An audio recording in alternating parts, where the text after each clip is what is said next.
If you are a first-year student at Queen's this year, over the summer you probably received a copy of The Glass Castle, an extraordinary memoir by Jeanette Walls as part of the Queen's Reads program. Jeanette claims that her main goal in writing is simply to get people to understand.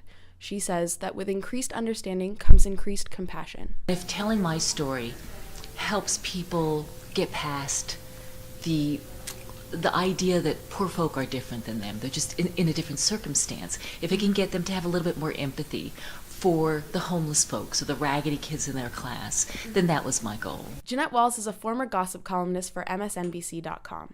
Her memoir, The Glass Castle, stayed on the New York Times bestseller list for 100 weeks, has sold 4.2 million copies, and has been translated into 31 languages, and it will soon be made into a Lionsgate film. Paramount was looking at it for years, and I'd seen the script, and they were pushing it in the direction of a romantic comedy. So when it was up for renewal, we didn't renew with them, and Lionsgate got it. Now, Lionsgate is the same company that made The Hunger Games with Jennifer Lawrence, and when she heard that they were working on it, she said, I want to be in that movie. So right now, Jennifer Lawrence is slated to star in it, and she also wants to be executive producer. And somebody asked me if this is a dream come true, and I was like, I would never dare dream anything so extravagant. I mean, oh yeah, I want the hottest star in all of Hollywood to play me. It just blows me away. Now, because your book, The Glass Castle, was chosen as this year's Queen's Reads for the first years, for the incoming first years, do you have any words of wisdom to them or to any other Queen's students? For whatever it's worth, trust yourself.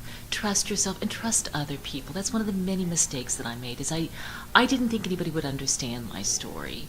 I thought it was too wacky and that I would be ostracized once people knew the truth about it.